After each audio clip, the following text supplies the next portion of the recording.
And I'm going to start with Simon Woodman. Reverend Dr. Simon Woodman is a minister at Bloomsbury Central Baptist Church, and I'm going to do it from here because I can see people. I'm sorry, and then I'll go back to the spotlight on my face. Simon is also the Baptist chaplain at King's College London. He's previously been a stallholder in Camden Market, a Baptist minister in Bristol, a tutor in South Wales Baptist College, and a lecturer at Cardiff University. And he's written extensively on the Book of Revelations and is a co-editor of Baptist Quarterly, and is married to Liz. Simon Barrow, this is an afternoon of Simons. Simon Barrow is director of the Belief and Ethics think tank Ecclesia and is a member of the Iona community. He was formerly the Assistant General Secretary of Churches Together in Britain and Ireland and has worked extensively in current affairs journalism. Simon has co-edited several books, including Scotland 2020 with Bella Caledonia and Consuming Passion, Why the Killing of Jesus Really Matters with DLT. Savi Hensman was born in Sri Lanka and came to England as a small child. She lives and worships in a diverse inner city area and has relatives and friends from around the world. An Ecclesia associate, she is a writer and activist working in the fields of service user and public involvement and community development. She's the author of Sexuality, Struggle and Saintliness, Same-Sex Love and the Church, which was published by Ecclesia in 2016. Susan Clarkson was born in Bradford in 1946. Susan has been a member of a religious order, Roman Catholic religious order, but left in 2010. She lived in the Catholic worker communities between 2001 and 2015.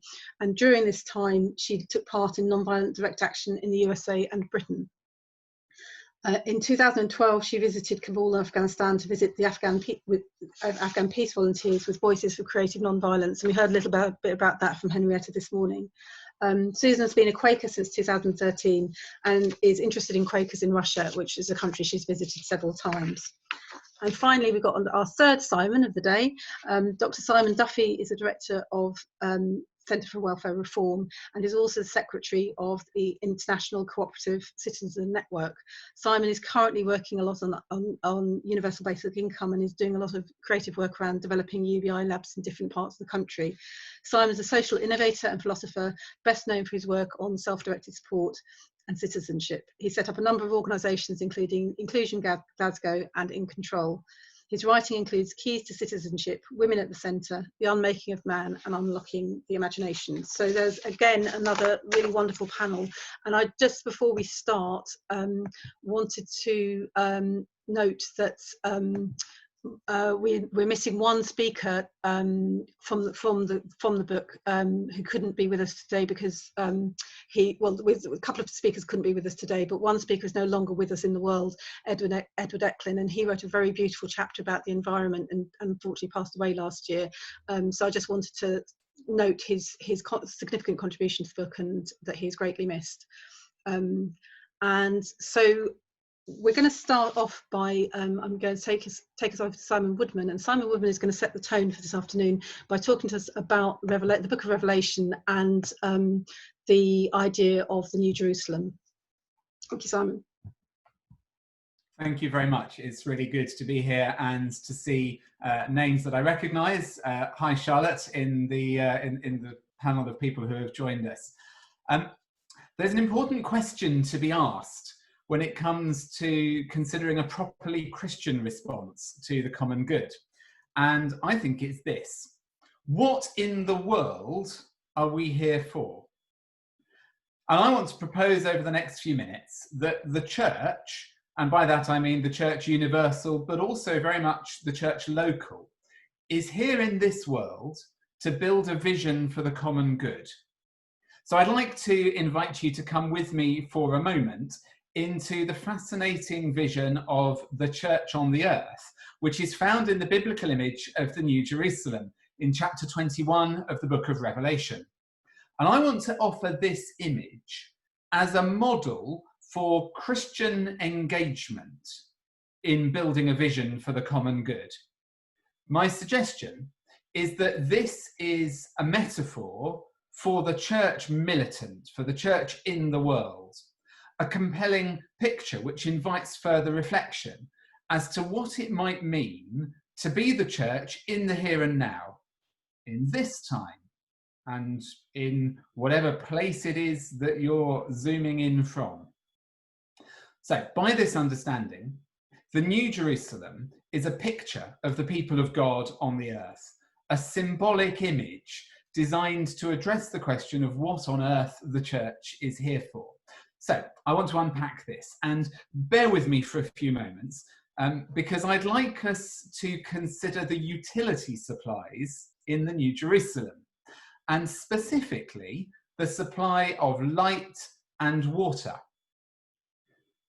The text states that the city has no need for either the natural lights of the sun and moon or the artificial light that comes from lamps. Rather, the glory of God is its light, and its lamp is the Lamb of God. In fact, it has so much light that it shines brightly enough for all the nations to walk by its light. Similarly, the New Jerusalem seems to have a never-ending supply of fresh water, not only enough for its own citizens, but enough to quench the thirst of anyone who wishes to come and take this water of life as a gift.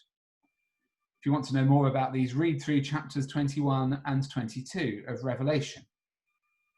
And I think this sort of consideration of the light and water supplies in this image of the New Jerusalem introduces the concept of the economics of the common good. In any city and in any society, there are certain things that it just makes more sense to enact collectively. The lighting on the streets is a classic example, although the principle can be extrapolated across many areas of need and provision. The significant thing about streetlights is that no one streetlight exclusively benefits any one individual. The system only works when all the lights are working for the benefit of all the inhabitants. It would make no sense to try and levy a charge on citizens only for the light they actually used, or to arrange to illuminate only that part of a pavement that someone's currently walking along if they've paid a due or something. And similarly, one's personal use of light doesn't materially detract from anyone else's use of it. And this, in a nutshell, is the economics of the common good. And the same can be said of water supplies and sewage systems, and indeed public transport and healthcare provision, to name just a few further examples. And enlightened rulers down the millennia have sought to implement policies of common good economics. We can see this in the building of Roman aqueducts, right the way down to the healthcare and welfare reforms of the 20th and 21st centuries. However, the difficulty that leaders face when trying to enact common good economics is that doing so requires a clear initial vision of the end result, in order that the bold economic steps to construct and offer services for all, regardless of need or level of use, can be justified politically. For policies to be enacted for the common good, there first has to be a clear vision of the common good. And one of the key weaknesses of neoliberal capitalism has been that its driving vision has been towards the good of the individual rather than towards the good of all. The neoliberal emphasis on free trade, privatization, deregulation, and fiscal austerity has at best placed the common good as a secondary function of the overarching vision of personal self-interest. And those of us who retain a hope for communitarian economics might well wonder where in the 21st century voices offering a coherent vision for the common good will emerge. Well, the image of the New Jerusalem as a city with enough light to shine across all the nations and with enough water to supply the thirst of any who need it, invites a deeply politicized reflection on the church's understanding of itself and its role in the world for the common good. If the church, militant, the church here and now, is to be the New Jerusalem, with enough light for the world and enough water for anyone, then its calling is surely to offer light and water to the communities beyond its border. The question, of course, is what offering light and water might look like for a church which inhabits complex, technological, 24-hour Western society. What does it mean for the contemporary church to build a vision for the common good? Where is the need in today's context? What would it mean for the people of God in our time, I wonder, to shine light into the darkest corners of society, exposing the oppressive systems and practices that enslave people's souls and bodies? What would it mean, I wonder, for the people of God in our context to offer refreshing water to those who are being poisoned by the polluted atmosphere of hatred and cynicism and despair? Well, I want to suggest that the people of God are here in the world precisely for this, to throw open the doors of their communities, to shine brightly for the benefit of those beyond themselves, to build a vision for the common good where there is light and water for all. To paraphrase Jeremiah, the people of God are called to seek the welfare of the context to which they have been sent. And this isn't about building new buildings or even building new communities. It's about building a new world. The people of God are here to learn together to see the world differently, to see the world as God sees it, and then to speak and live into being this alternative way of being human before God. We have a phrase that we use at my church: living as if it were true until it is true. It's this dawning new world which brings light and water to those whose lives are in darkness and whose souls are parched. This is a highly politicized understanding of the role of the church in the world, where personal good is subsumed within common good. By the understanding that I'm offering, the people of God are the new Jerusalem, whose job is to build the vision for the common good, not just for themselves. To construct a world where the absolute love of God for each and every person lies at the heart of all that they do. The people of God are where dreams become real and visions get built. We are the outpost on the earth of the new world that God is imagining into existence. We are the people who live and pray into being in our midst, the reality for which we pray regularly, that the kingdom will come on earth as it is in heaven. There we go. Thank you very much. That was a really, really excellent explanation of the Book of Revelations and what we're sort of talking about today, and really sets the tone for how we want the rest of the conversation to go. So I'm going to turn to each one of our panel members and ask them a question which I hope you've had a bit of time to think about beforehand. In relation to the topic under discussion. So my first question, and I'm going to start with you, Savi, because you're the first person I can see on my screen, is we ended this morning talking a little bit about Black Lives Matters and in the context of the pandemic, and recognising that both this moment when we're confronting racism in our societies and this moment of pandemic are moments of crisis. And Rev. Vaughan Jones mentioned kind of the word the Kairos moment. This is a bit of a Kairos moment in time. We'll look back at this time and say, yes, this is a moment of great change. But with every moment of great change, there are threats and opportunities. So we want to start looking at perhaps the threats that we're under at the moment. We had lots of positive things to say this morning, but what do you think is quite threatening about this time? And if I'll turn to you, Savi, and move the spotlight onto you. Thank you. I think what's been happening in the UK, USA, and many other countries in some ways reflects the opposite of the kind of vision that Simon just outlined. And I think if we look a bit more at what underlies that, some of those forces are still in place. So even when the pandemic is no longer having as much impact, even when some of the memories of this most immediate Black Lives Matter movement and the surge within it are dying away, when people are returning to a quieter sort of space, some of those problems are probably going to be with us and potentially getting worse. I think looking at what happened in terms of the pandemic in the UK is instructive about some of the destructive forces around in the world that threaten the common good.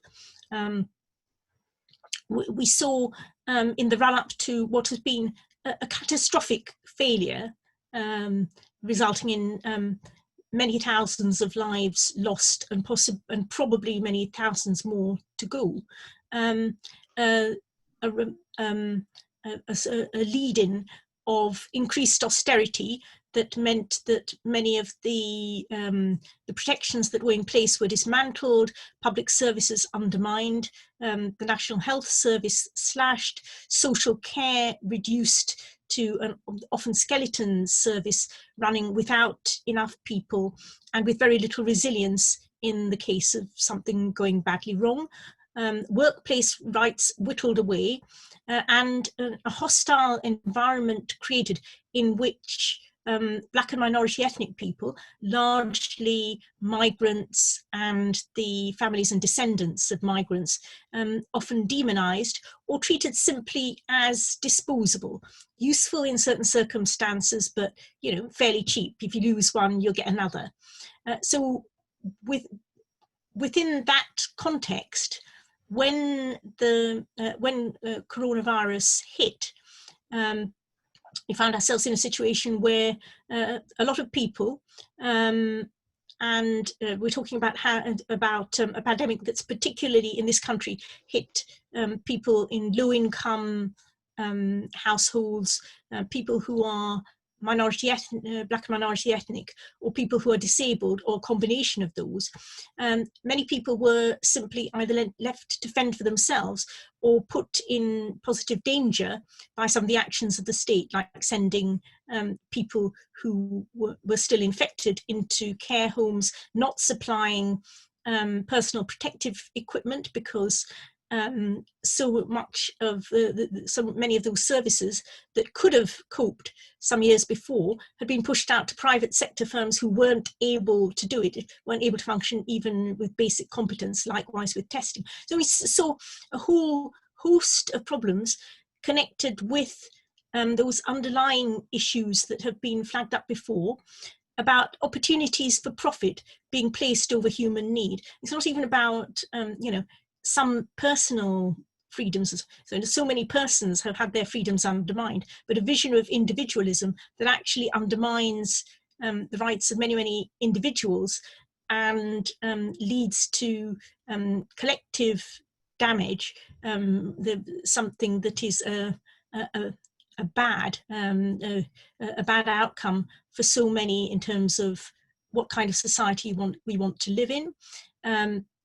A surge of racism and xenophobia, and we've seen, I think, in increasingly authoritarian policing, probably in recent years. I think in some ways things may have got worse, with more friction on the streets as maybe a squeezed police force assert their authority in ways that aren't very helpful, and the hostile environment that the government has fostered is played out in public services, immigration practices that are extremely destructive, others in public services being pulled into acting almost as immigration service outposts, or through programs like Prevent, forced to treat large numbers of minority ethnic people with suspicion. So we've seen an undermining of human solidarity across ethnic lines, and a shift towards authoritarianism, which is very different from clear leadership, which we certainly haven't seen from some of the governments that have performed very badly in this crisis. Thank you. If I could stop you there, because we want to have other speakers, but that was a very, very thorough kind of things of so many of the threats we're facing. So if I can just go to Simon to ask, Simon Barrow, sorry, to ask what your thoughts are on this question. Okay, I'll be very brief. I think the big threat that we face is that early on in the lockdown, when we were all trying to come to terms with it, and particularly when the UK government was prepared to pump quite a lot of money into the economy and apparently roll back on their austerity and deficit-driven approach to economics. There was a lot of sort of optimism that, well, we can't go back to where we've come from before. We're all in this together. We've got to move in a new direction. But I think that whilst we want to focus in this conversation on hope and vision, that's where we're going, we need to face with some realism the challenges that are about to hit us. And one of them is that it's clear that the UK government is very determined to move towards what will effectively be a no-deal Brexit. And this is part of an approach which is being developed not just in the UK, but in the US, in Brazil, in Israel and other places. Naomi Klein has very helpfully labelled it disaster capitalism. And it's using a crisis moment like this in order to strip away the capacity to regulate, the capacity to control financialization, the capacity to deal with tax evasion and tax dodging and all kinds of things by stripping away the mechanisms at both a national and international level that would enable you to do that. And we shouldn't kid ourselves that the people who want to do this are in power. In Britain, they have an 80-seat majority and they intend to go ahead with it. So, you know, that's one of the big challenges that we face. Another challenge that we face is the alarming erosion of truth-telling in public life.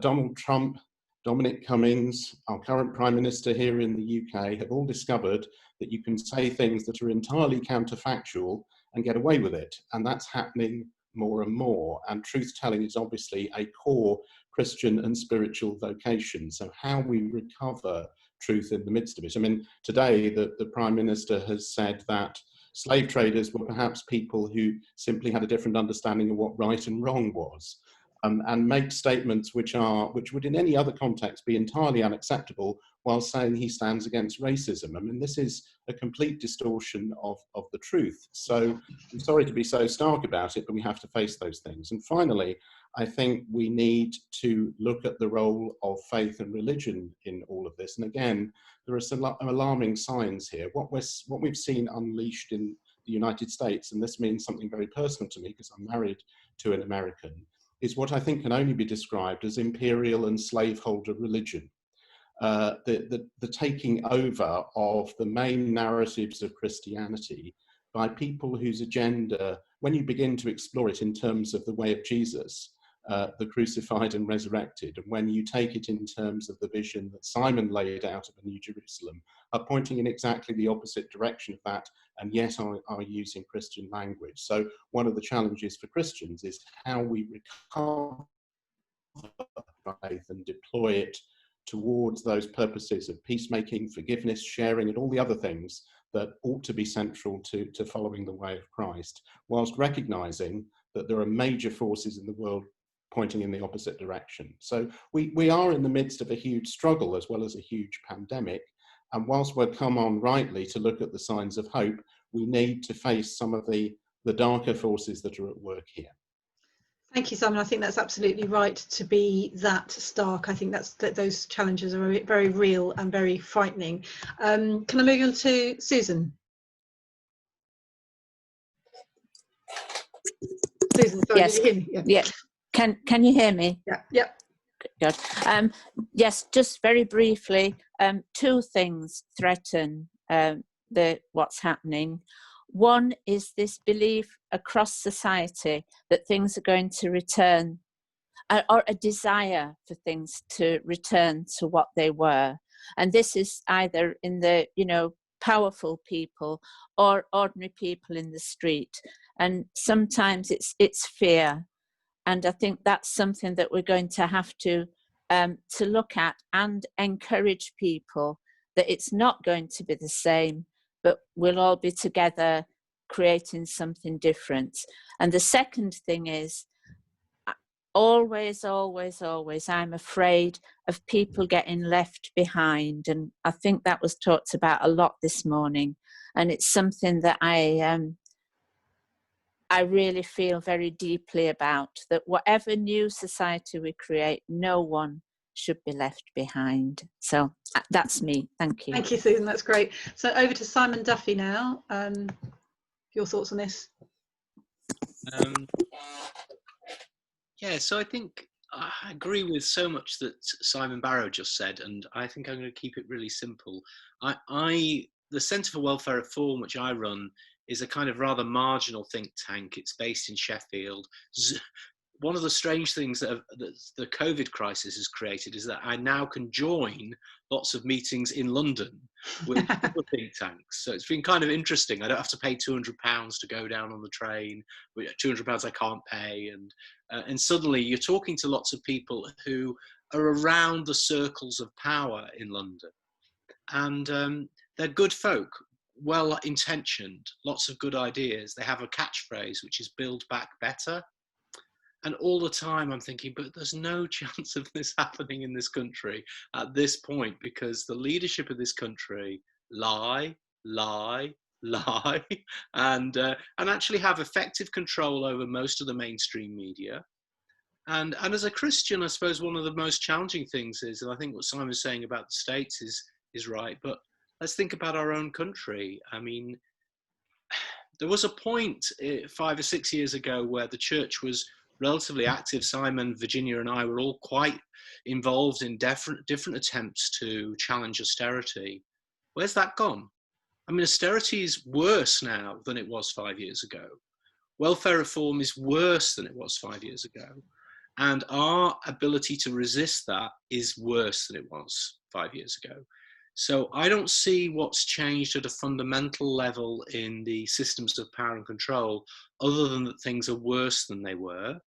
And I think that the church, the need to be truthful is our primary challenge. Thank you. And that was a very clear, and I think the truth is a very important issue at the moment. Simon Woodman, is there anything else you would want to add to what people have said? Yeah, so my hope is that the people of God will hold the world to account before God. My fear is that they end up looking inwards and not outwards, that, you know, they end up just focusing on their issues, arguing for Christian exceptionalism and, you know, when are we going to get our buildings open for private, individual, personalised prayer? And I just think, oh, for goodness sakes, this is totally missing the point and missing the opportunity. I am seeing Christians obsessed with individualism. I'm seeing Christians obsessed with nationalism. I'm seeing Christians dealing very badly with racism. And these are things on which we could and should be taking a lead in the world and leading the world to a better place. And we're not. We're turning inwards.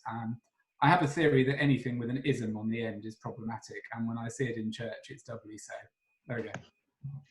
Thank you. I agree with the isms, and I just wanted to wrap this question up just by saying that I think you've covered pretty much most of the things that I am worried about and that I think are real threats. I think we are in a very, very scary pivotal moment where I agree with Simon Duffy, things have got worse than they were 5 years ago, and I think they could still get worse from here, and that is what keeps me awake at night. You see pictures of police in kind of riot gear, black guns, and it looks like a scene out of Handmaid's Tale, and it's happening on the streets of America, and it's happening in some parts of England as well. But I think also the other thing that I think is a real threat and is actually really happening now is the increase in poverty. Again, it's hitting the poorest, sick and disabled. We didn't talk much about sick and disabled people this morning, but it's something that's a real of importance to me. And one of the things that our colleague Bernadette Meaden, who wrote one of the chapters on welfare in this book, has also recently written about illness, disability and caring as Bible study guide.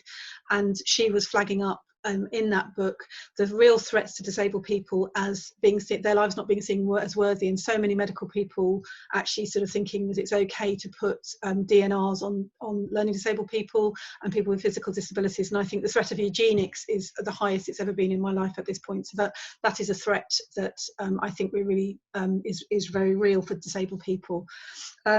So that is obviously the bad, and it's there, and I think we have to be open as Christians to know this and to keep our eyes open. That's part of what we were asked to do. I just wanted to pick up before I went to the next question that Anne Milner earlier on said on the chat that there's a real threat that the enactment of legislation, for example, weak food standards, worker rights, will not be properly scrutinised or reported because of the pandemic, and I think that's true too. John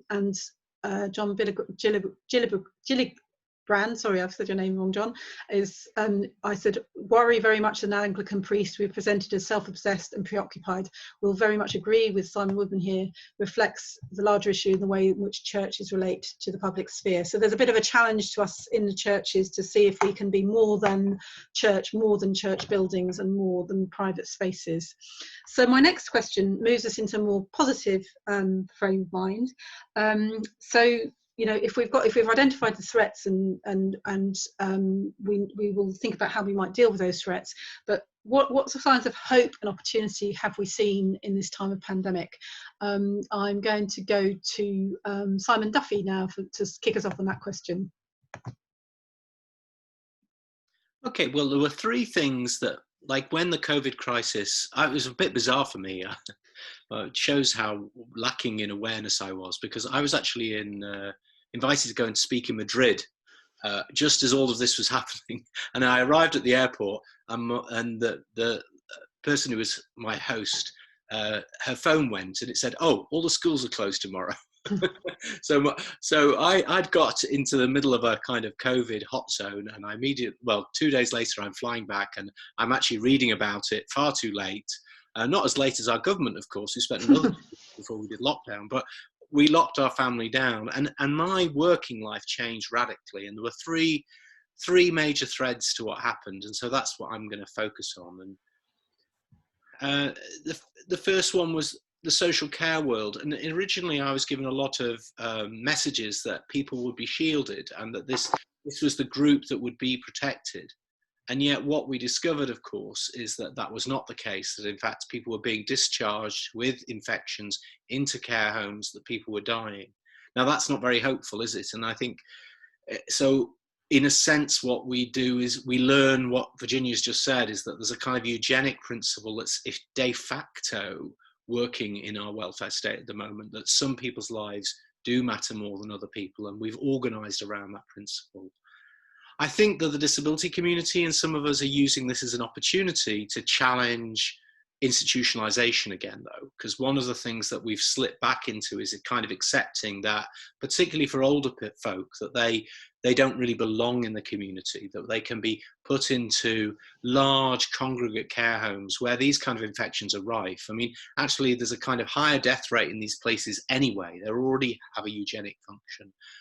But COVID has accelerated awareness of that. So, I mean, that's not very hopeful, but I think it's somewhat hopeful. And the folk that I've been very involved in what we call kind of personalizing support, giving people control of their own support. What I'm hearing, and this isn't statistics, but this is just talking to friends still working in that sector, is those folk are okay. They develop citizens develop sensible solutions for themselves to stay safe if they were given the means to do it. The folk who couldn't do that are the ones who've been pummeled. So that's kind of hope. The second big thing that happened is, so in Sheffield a couple of years ago, we formed something called UBI Lab Sheffield, and we lobbied for the city of Sheffield to have a pilot of basic income. Just this week, Scotland's report came out. Simon might mention that. That's a sign of hope too. But there is a big basic income movement. And some of my friends very quickly realized that COVID crisis, which, right, just again today, 20% drop in output in the economy in the last 2 months is something we've never seen. The economic consequences, again, it's not positive in a way, are extremely negative. They're far worse than the depression of the 1920s.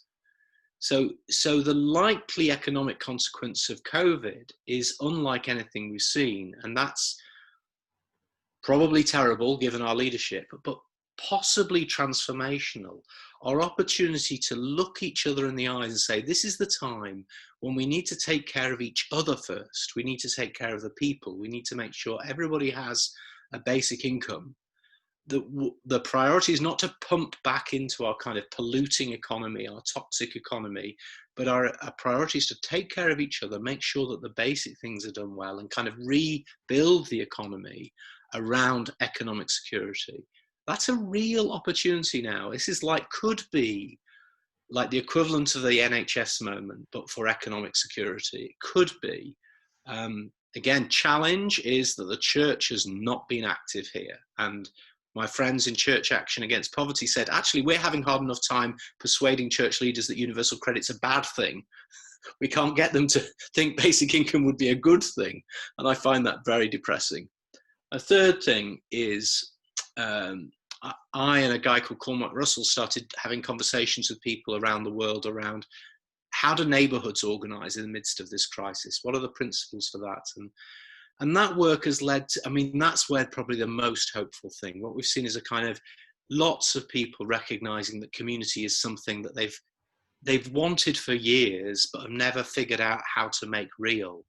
And we're developing a project at the moment with a kind of working title around neighbourhood democracy, and saying, look, we need to build in at a kind of constitutional, practical, imaginative level, power back, not at local government level, although that's important enough, but back down at a neighbourhood level, at the communities that people can have immediate influence over.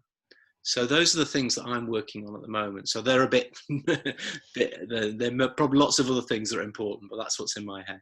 No, that's great. Thank you, Simon. So I'm going to just hand over to Susan to come back on this question. Thank you.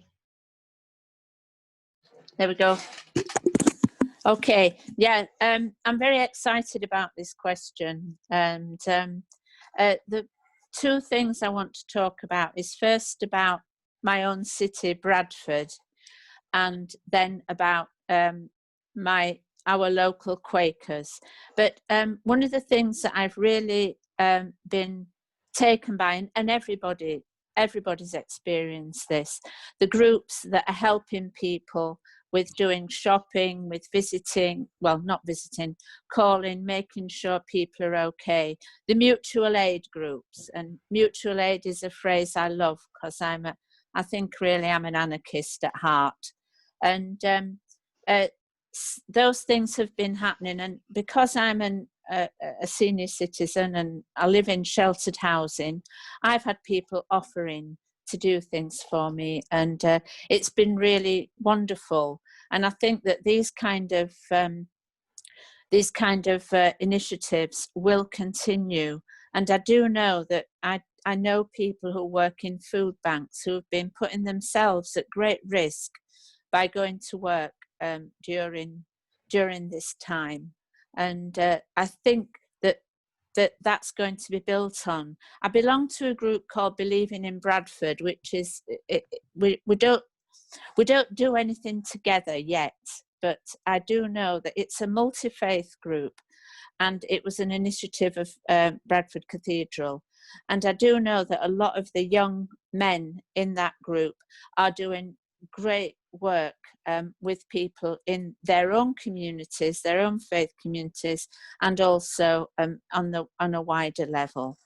And another thing about Bradford is since I wrote my chapter, I've become Quaker chaplain at Bradford University, which sounds a lot posher than it is. It just means I sit around and have coffee with people. But one of the great things is that there's a Peace Society at Bradford University. It's not connected to the Peace Studies department. It's students from all across the university. And before lockdown, they started quite a few initiatives working with Bradford people because they felt they'd come to Bradford University and they wanted to find out more about Bradford and help Bradford to become a better place. And so they did little projects like cleaning up parks, local parks and streets. And they also they join in a group called 10 by 9, which is a storytelling group.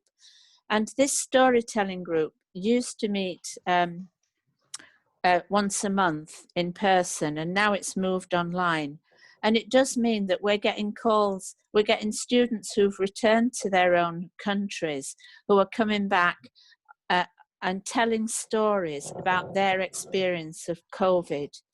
And it's really moving, and it's a real sense of solidarity. I'll move very quickly on to our local Quakers, West Yorkshire Quakers. We have a very active Roots of Resistance group, and Roots of Resistance was started up last year at the time of the Arms Fair in London. And our group, which is basically Bradford and Huddersfield Quakers, we're quite active. And one of the things that we did was we started a campaign on the University of Huddersfield to encourage them to sever their links with the Bahrain Police Academy. And that campaign, even though we've been in lockdown, is carrying on online. And we're hoping that once people can go out, that we'll be able to continue. And I think it looks as if it might be a successful campaign. But also, and this is really important, we're supporting each other. We didn't realise that we would become a very close-knit support group. We've formed a book group. We've read together George Lakey's How We Win and Rebecca Solnit's Hope in the Dark. And we're about to start reading Kate Raworth's Donut Economics as a group. And sadly, one of our group died of COVID very early on in the lockdown. So we often honour his spirit when we're together. And Quakers, on a wider note, we've also been participating in a lot of online things run by Quaker Peace and Social Witness, so we can educate ourselves, so that when the lockdown stops or when we're let out, we'll be able to hit the ground running. And so that's Quaker Peace and Social Witness, and also Woodbrook is running many sessions and courses to help us to use this time to refresh ourselves and to educate ourselves, and then we'll be refreshed and educated to go and create this new society in this shell of the old. Thank you. Thank you. That's great. Thank you, Susan. If I can hand over to Simon Woodman, and then it's Savi and Simon Barrow. I haven't forgotten you. Sure. So one of the things that I have some hope about is that I'm kind of looking at the still from what can we do to get the church going. Historically, some of our best theology and most transformatory theology has come about in moments of crisis. I'm thinking, Bonhoeffer writing letters and papers from prison. I'm thinking of Martin Luther King Jr. writing letters from a Birmingham jail, Miroslav Volf writing Exclusion and Embrace out of the aftermath of the civil wars in former Yugoslavia. And I just think that there is much good thought and writing going on in lockdown, which is going to shape, I hope, a renewal of the church in terms of its engagement more widely. And alongside that, I think there is an increasing spirit of collaboration between institutions in civil societies, things like the mutual aid groups, a willingness to look out for other people. I hope that these are seeds that will flourish and not get stamped on. And it may need to be some careful nurturing from those of us who can see them for what they are that takes us. I'll say a little bit more about the civil society bit in the next question there. Thank you. Over to Savi.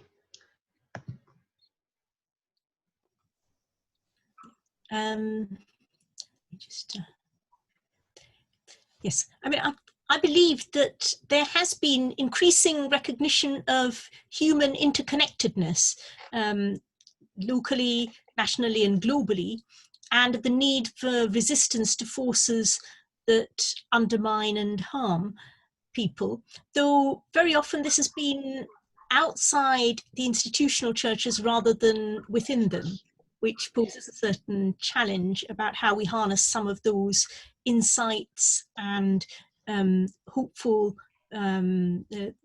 trends within wider society among our neighbours. I believe that it's one of the few times that I've seen migrants and low-paid workers recognised as being more than a drain on society or a threat to the community, though sadly this has very often been in tragic circumstances, pictures of the dead in the newspapers or online, an awareness that actually some of the communities that have been vilified or simply gone unrecognised are actually doing very important things for the good of others. There've been small acts of consideration and kindness within communities, as well as the formal mutual aid movement. And in terms of solidarity, the Black Lives Matters movement is a very different way in which solidarity is shown, but again, that sense of the need to care for and support one another and take up the cause of those who are often marginalised, oppressed or harmed. Though I think there is a risk that connections will not be made among different struggles, different kinds of suffering. And sometimes we can get into that space where different people are just seeing a bit of the picture and not really hearing others, not really seeing how those different movements can work together. But there have also been places where they've been brought together.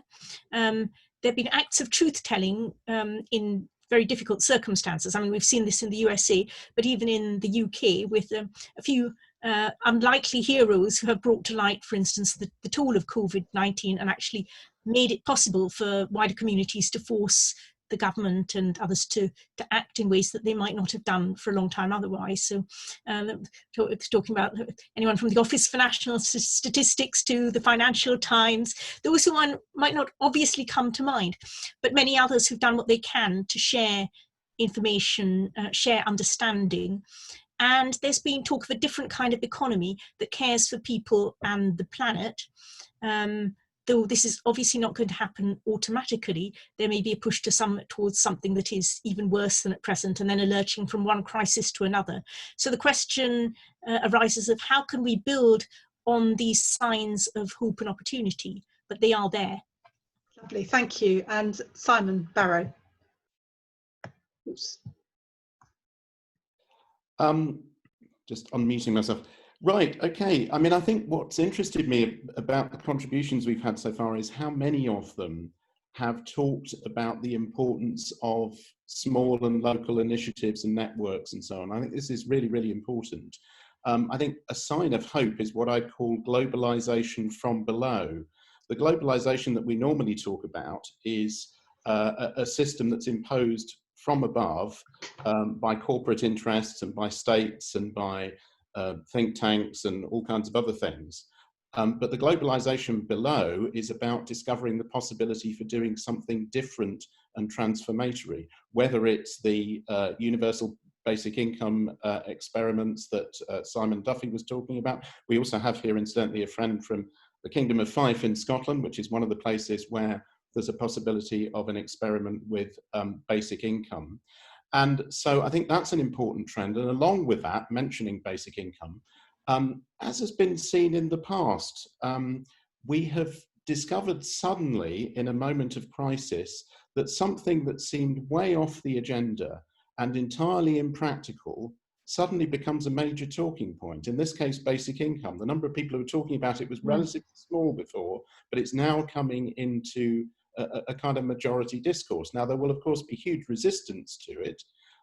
Every time the Chancellor gets up, when he's dishing a little bit of money out, he makes sure he rules out basic income because, of course, it undermines the whole basis of austerity. In fact, that's why it's so important. It's deeply practical, and yet it also challenges a dominant way of doing things. And again, to focus around an example like basic income, Simon said, well, you know, the churches are finding it difficult to get on board with that, you know, difficult to understand what's wrong with universal credit, let alone what's right with basic income. We've just come through Pentecost. If you read Acts 2, there were two major consequences of Pentecost. One was a society in which people's cultures and languages became transparent to one another rather than a threat, interpreted by the Holy Spirit. And the second was the sharing of goods and holding goods in common, which you could almost say was an early form of basic income. So really, maybe our churches need to re-engage with the text rather than watching someone wave a Bible outside a church having tear gas people. Actually read the Bible as a liberatory text, which is what it is, I think, when it's read properly. And I think people are doing that, and that's very hopeful. Last couple of points would be that there are some pretty big issues that also need to come back onto the table. The debt is going to be a massive issue for local communities throughout the nations and regions of these islands, but also globally. And I think the issue that is around, but we're still not talking about enough, is the nature and purpose of money. People think of money as some kind of commodity that can be in limited supply. It isn't. It's a social contract and a social relationship. Actually, it's perfectly possible to create and generate money in such a way that it enables us to do the things that meet human needs, which is really what it's all about.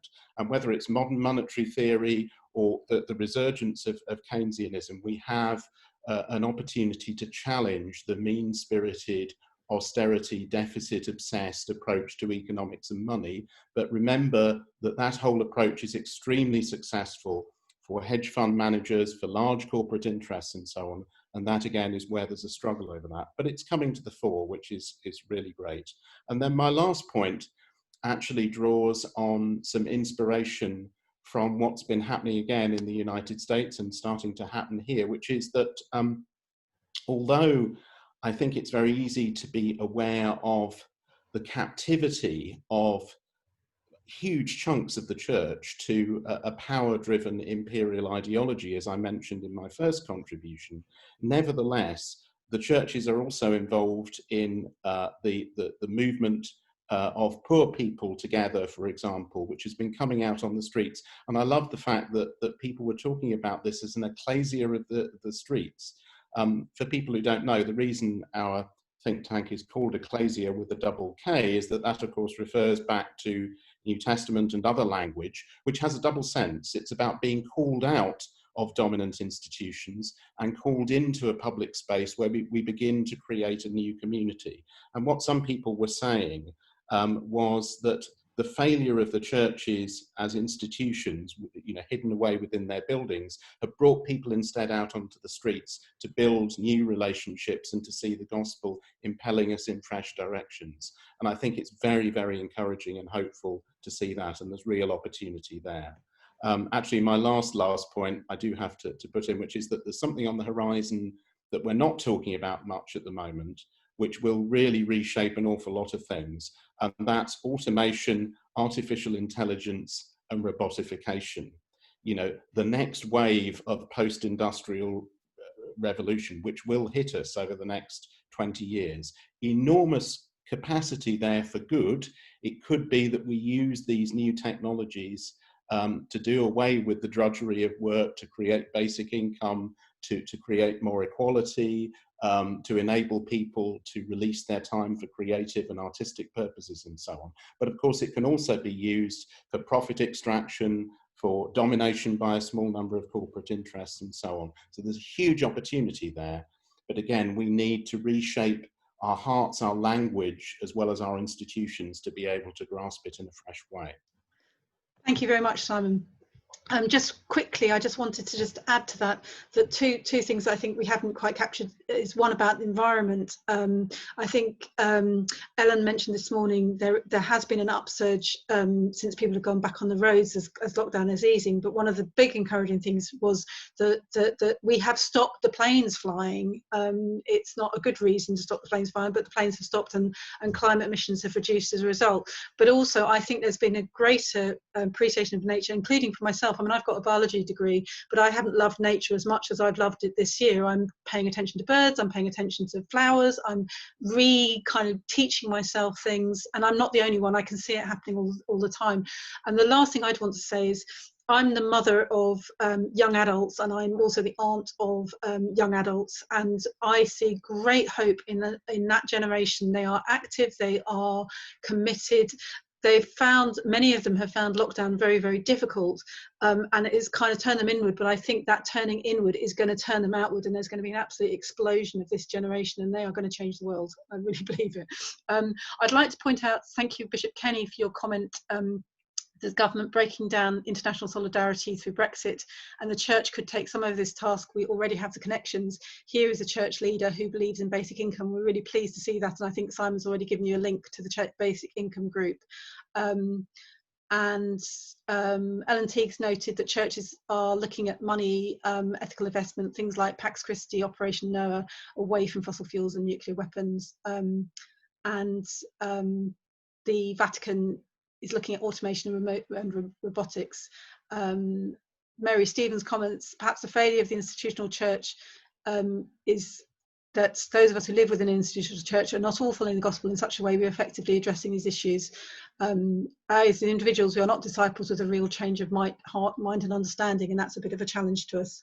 The final thing I just wanted to say about church was, we've mentioned church as buildings, and one of the things I think has been wonderful about lockdown has been, and I have actually written to my Archbishop asking him, begging him to keep this up after lockdown, is church is now accessible to people it hasn't been accessible to for a long time. So for years, disabled people are saying, make church accessible to us, we can't come, and now it is, and meetings like this are, and there's no reason why after lockdown we shouldn't keep it going. And I personally have had more from church in going to the Catholic chaplaincy by video than I have in a long time in church. And I also wanted just to say, with Pentecost, the Anglican Church did a fantastic Pentecost service, which included a lot of different leaders, including the Pope, and it was beautiful and inclusive, included lots of different black, white, young, old, disabled people, non-disabled people, and it was a real sign of what the church can be.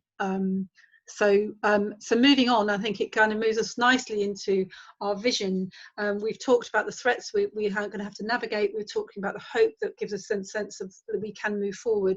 So how are we going to build this new Jerusalem in this kind of climate of possible authoritarianism, a disastrous economy, and the fight for the rights of individuals, and how can we work together to do that? And I'm just going to go randomly to Susan to kick us off. Sorry, I haven't spotlighted you, hold on a sec.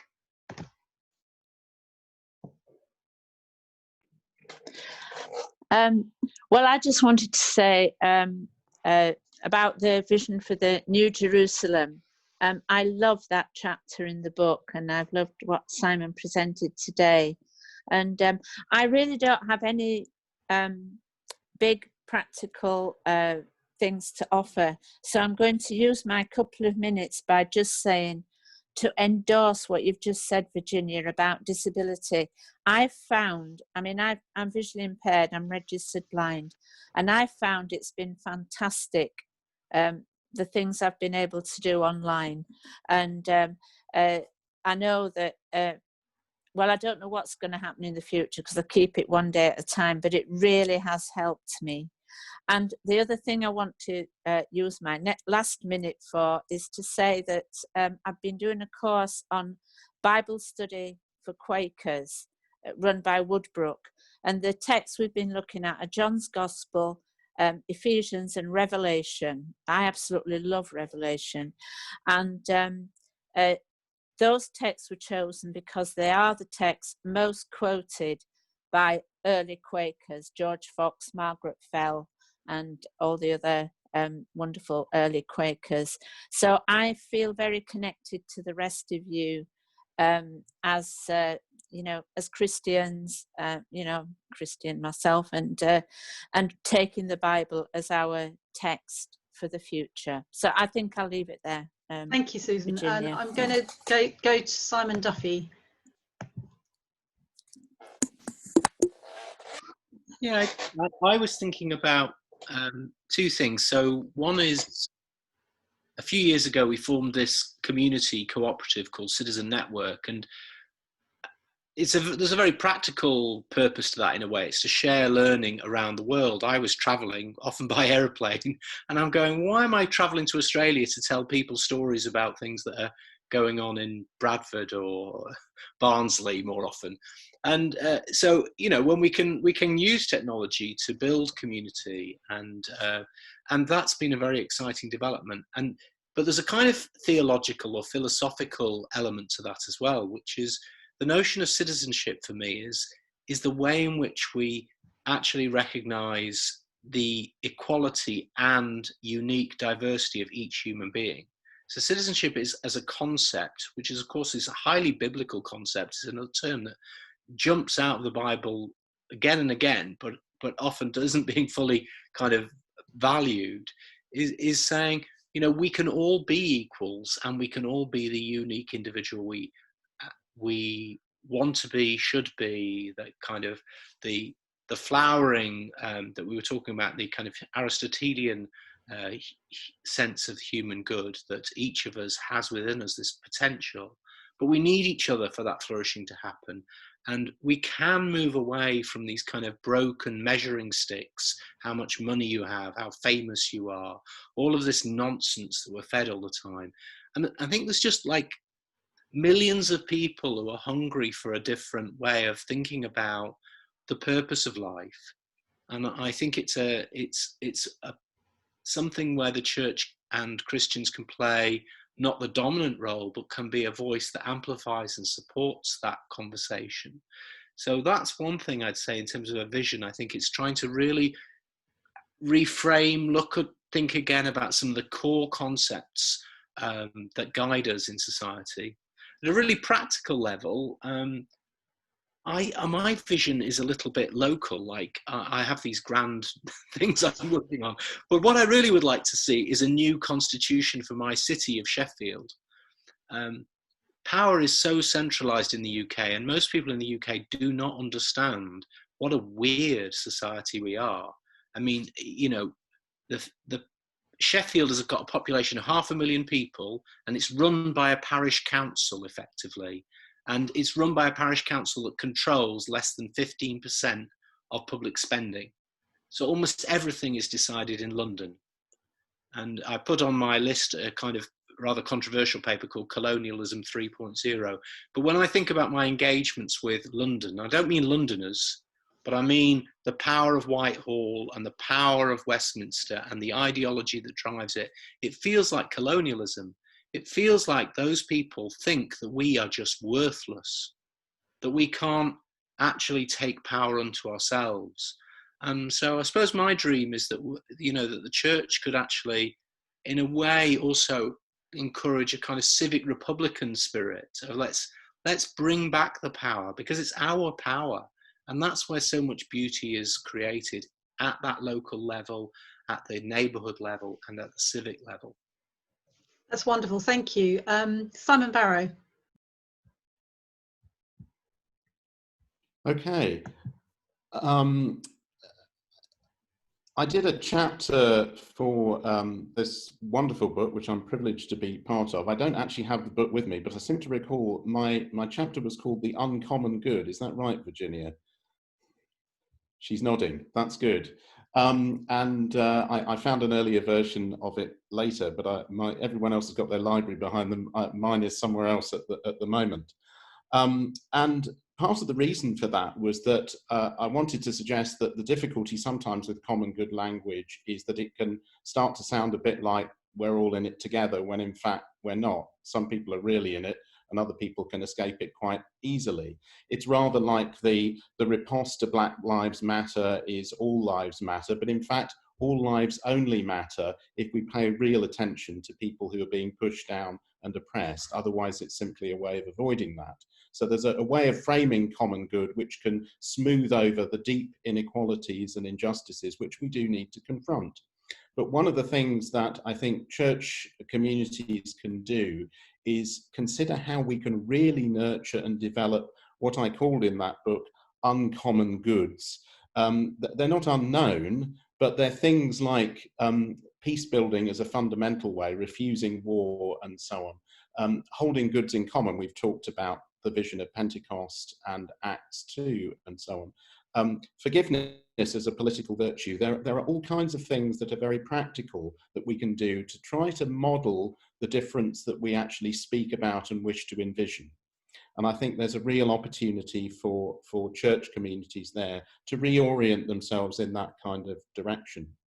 The second thing on a more civic level is that if you're going to have a common good, you actually need to have commons upon which you can do the good. And we have seen within the sort of individualization, privatization and financialization of society, the breaking up of much of the common space that we've had. And that's true very much in terms of environment. Virginia really importantly raised the whole environmental question because, of course, we're not actually facing just one crisis at the moment, a pandemic. We're facing a fundamental crisis for the entire planet. And the rewilding of our imaginations needs to be linked to the possibilities of creating very different structures for our economy and our ways of living, which are environmentally sustainable and environmentally sustained. So I think reimagining common spaces, again, this can be done at a very local level, but there are some pretty big issues that come out of it as well. Another part of the vision for me is actually reimagining Britain and the set of islands that we belong to.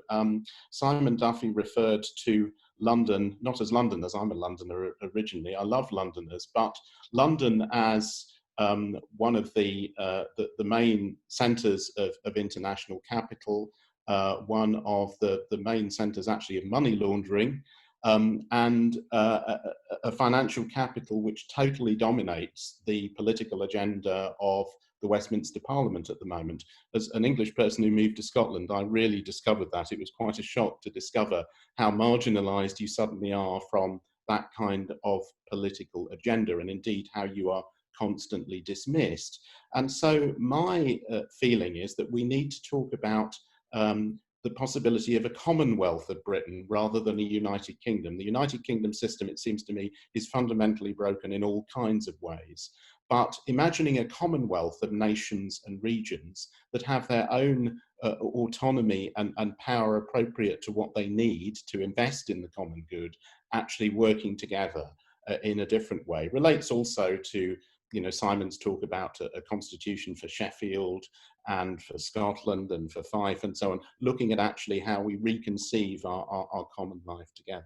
So these are pretty big things, but I think, again, all of it has to be related back to what we can feel and experience and do at a local level, this globalization from below, rather than people just coming up with great ideas from on high and trying to impose them. They have to be things that develop out of our common life together. And as a number of people have said in this conversation so far, one thing we have discovered through the pandemic is small acts of kindness and linkage and goodness that people have expressed. And really, you know, the vision needs to be built out of that. How can we make that the new normal rather than simply to move back into a grab-it-all individualist kind of society?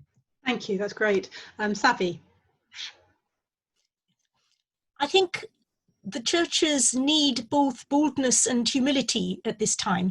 Boldness, not only because the powers that be will push back against any threat to their supremacy, but also because a lot of ordinary people will find it unsettling if the idols by which many of us live, the dominant ideas of our society, are questioned too forcefully. And so gentleness and care will be needed, as well as a determination not to be put off from asking the difficult questions, from pushing for a better world, a better tomorrow.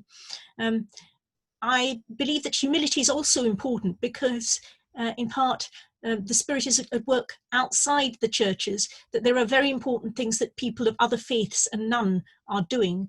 And we have to be able to look at that, and also at where the churches have gone so badly wrong, to learn from where important things are happening, where transformation is going on, those glimpses of a new Jerusalem. I think it's important in building those spaces to look at how spaces to discern where the Spirit is at work among Christians and beyond, and to share insights. to look at how we communicate both locally and at a wider level, to recognise that we each come from a place where we only see part of the truth, that our own experience may shape this, being both a resource and a limitation.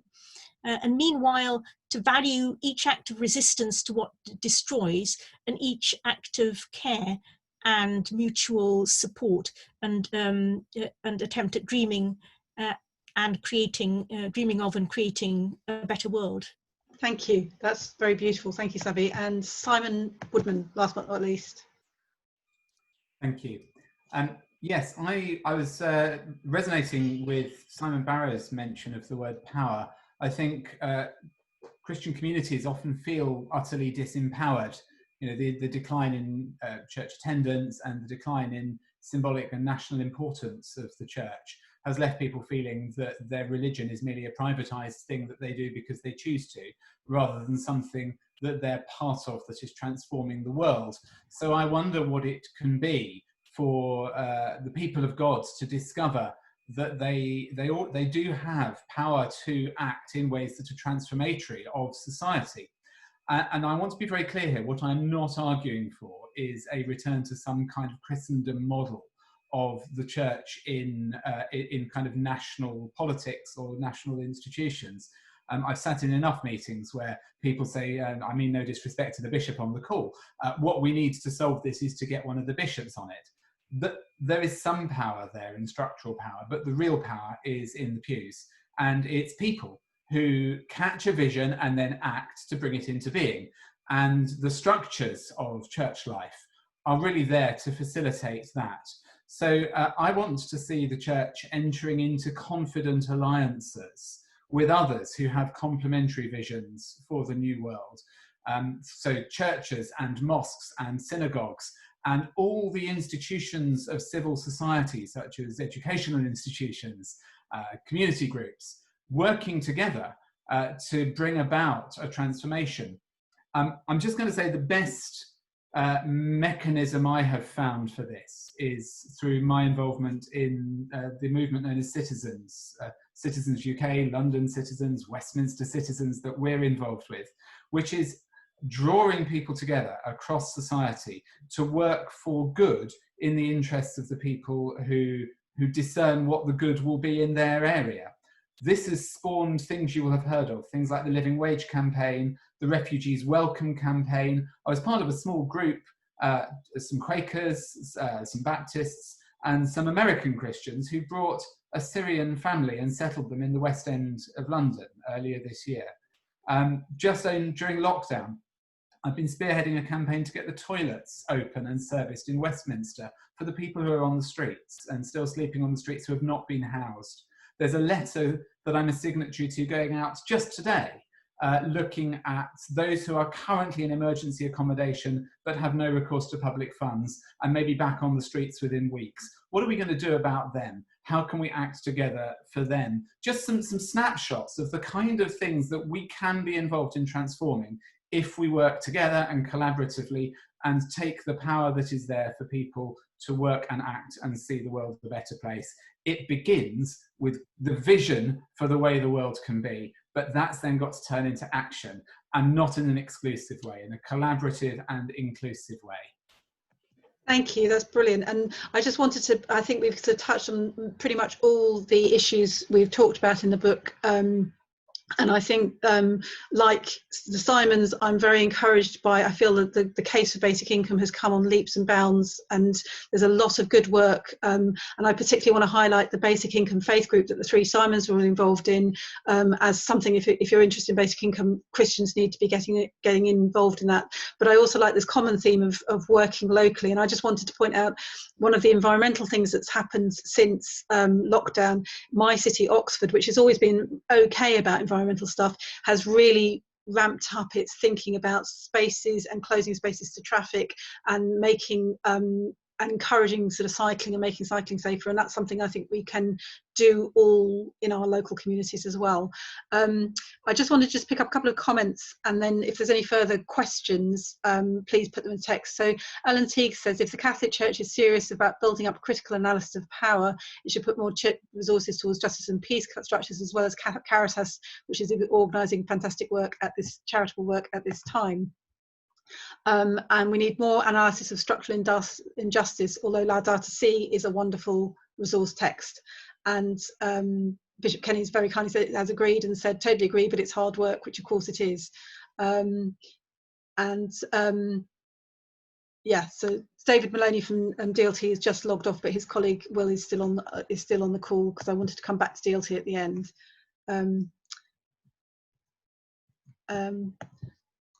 Somebody just sort of said, oops. So I think it was David said this was a very hopeful conversation. So if there's any further questions, because I know it is 10 to 5 on a Friday, so people might be feeling a bit flagging, but if there's anything anybody wanted to quickly say in the chat, please do so now. It does take a little while to come up. While I'm waiting to see if anybody has a final question, I just wanted to flag up DLT. DLT Books, as I say, they published Reclaiming the Common Good. They've also published some other books that ecclesial people have been involved in. Feast of Famine is a Lent guide that Simon Barrow organised. Savi's got a contribution, I've got a contribution, as has Bernadette Meaden, who writes in the Common Good book, and Jill Seger. I also have done, which is similar to some of the conversations we're talking about, Nothing More, Nothing Less, which is a Lent guide based around the film I Daniel Blake. And I'm very excited about this series that I've done for DLT, which is how the Bible can help us understand different aspects of life. Mine was approaching the end of life. Frank Cottrell Boyce has written a fantastic one on forgiveness. His wife, Denise Cottrell Boyce, has done a fantastic one on welcoming refugees, and one that's very relevant for what we're talking about is Bernadette Meaden's one on illness, disability and caring, which I really highly recommend if you want to think about how coronavirus is affecting particular people in our populations. I've got 2 messages down below, so just wanted to say what they are. I'm sorry, it gets to the point when it gets to be a sort of loop on the group chat, so I do lose sight of it. So John's got a very good question. There are clearly individual Christians and congregations who don't share our vision. What is the starting point for the conversation with them on these themes? So I'm going to go to Simon Woodman. If you want, I don't know if you have a thought on that. And if anybody else could just put their hand up if they've wanted to respond to a question. I think a lot of it is doing the kind of thing I was trying to do in the first 10 minutes of this, which is to speak a language that people might relate to, but take it somewhere more creative. You know, I've heard stuff on the Book of Revelation that's incredibly insular, and what we've got to do is batten down the hatches and wait for Jesus to come and sort it all out. And, you know, I'm wanting to offer a diametrically opposite view to that, but to do so in a way that people can hopefully latch into and relate to. So, you know, build the world with words and then invite people to step into it is the way I try and go about it. But then I'm a preacher, and I stand in front of people and try and do that. Others will have different solutions. Has anybody else got, if you could put your hand up on the panel, because I've got a couple of other questions. Savi wants to respond, and then and Simon, very quickly, because I've got other questions. Savi. I think it's important to listen to them as well, try to get a sense of what their vision is and why it is, and then engage from a point of view of trying to understand where they're coming from. Lovely. Simon Barrow, you wanted to say something quickly? Yes, which is that I'm aware that I've said some fairly stark things in this conversation because of I suspect that we have an audience that can take it, and you know, we're trying to get to the heart of things. But often with people who struggle with this, it's a question of finding out, first of all, where they are. If it's the Bible, there's plenty to engage with on that, for example. As Savi said, to listen, and perhaps to find out what it is that people fear. you know, the whole argument about statues at the moment, a lot of people are clearly fearing something. What is it that they fear? And can we engage with that fear in such a way as to turn it to a narrative of hope and possibility rather than simply of loss? Those are the kind of things that you have to do. But it's an interpersonal thing. It can't be done simply by tweeting angrily at somebody. Or speaking, you know, a hard truth when they're just in a place where they can't hear it or where they're hurting. Lovely. I think sorry, I just want to come back to that. Is a similar question that was asked this morning about racism and how people fear in the church. It's a kind of those one-to-one conversations are really important. Mary Stevens says, I'm working on theological anthropology and sociology in the context of the pandemic and rebuilding. I'm looking for conversation partners. Any takers? Mary, if you email me after this event, I will pass your details on and ask for people to contact you if that's okay. Anne Milner says, I also think the increase in recognition of who key workers are is hopeful, and I hope this is not lost and forgotten. I agree. And Simon's agreeing as well, Simon Barrow's agreeing as well, and Simon Barrow is giving some resources here. So what I will do is I will collect some of the resources that people have shared today, and I will distribute them later. I just wanted to find Will Parks. There you are, Will. If you could just have a quick word what DLT are doing in times of the pandemic. Before I go over to you, I want to say one other thing that we can practically do, which is a particular passion of mine, but it speaks to small economies. Is one of the things that has been very damaging for us is the likes of Amazon, which has destroyed high streets that were already battered and destroyed lots of local businesses. And one of the businesses that have really struggled in the last decade is publishing and bookshops. And one of the upsides of the pandemic is that Amazon has gone for the quick buck to sell people toilet rolls, and they're not selling books. And it's actually given independent booksellers a chance to prove their mettle as sellers of books online. So please, if you don't already, do support your local bookshops, but also support great indie presses like DLT. So, Will, if you could just quickly mention what DLT are up to, and there's one more message after that. Yeah, well, thanks, Virginia, for arranging these panel discussions, and thanks to all the panelists, everyone for tuning in as well. I thought both conversations are fascinating, and certainly this afternoon full of hope, but also some really sobering realism as well, which is great. In terms of what we do, DLT, the best way to keep tabs on what we're doing and what our authors are thinking and writing about is by following us on social media, of course. So Twitter at DLT_books and Facebook in the main. And we've also got a blog, which, as I say, is where most of our authors post on a daily basis at the moment on a range of subjects related to faith, politics, society, and obviously coronavirus. And also check out dltbooks.com and dltbooks.com for more on Virginia's books, many others, and also the How the Bible Can Help Us Understand series, which Virginia mentioned earlier. And you know, as an independent press, we'll always champion you know, the voices of people that need to be heard, that you know might not otherwise get the opportunities. So yeah. Lovely, thanks, Will. And just to finish, I'm going to go back to our speakers with one last comment, but I also just wanted to flag up the book that I discovered recently is I think about 40% of DLT's business is the Bible, and this new translation by Dom Henry Wansborough is the Revised New Jerusalem Bible, which I'm particularly passionate about because I grew up on the Jerusalem Bible. I then got the New Jerusalem Bible for my wedding and as a wedding present, and it's informed our whole marriage. And the Revised New Jerusalem Bible is a text we've used in our Bible study guides, and it's beautiful. It's a Bible for inclusion, for study and proclamation, and it's a really, really excellent text, so I highly recommend it. So I'm just going to go to the panel now, just for one last sentence to kind of wrap up what we're saying. So I'm going to start with you, Simon Woodman, because I can see you first. Let's get out there and bring this new world into being. We've been praying for it for most of our lives, many of us, and there is an opportunity now to work together to bring it into being. Fantastic, thank you. Savi. Yeah, let's keep supporting one another so that when we feel discouraged, someone else can maybe help us get back on track, and we can keep pushing on towards that vision of a new Jerusalem. Thank you very much. Simon Barrow.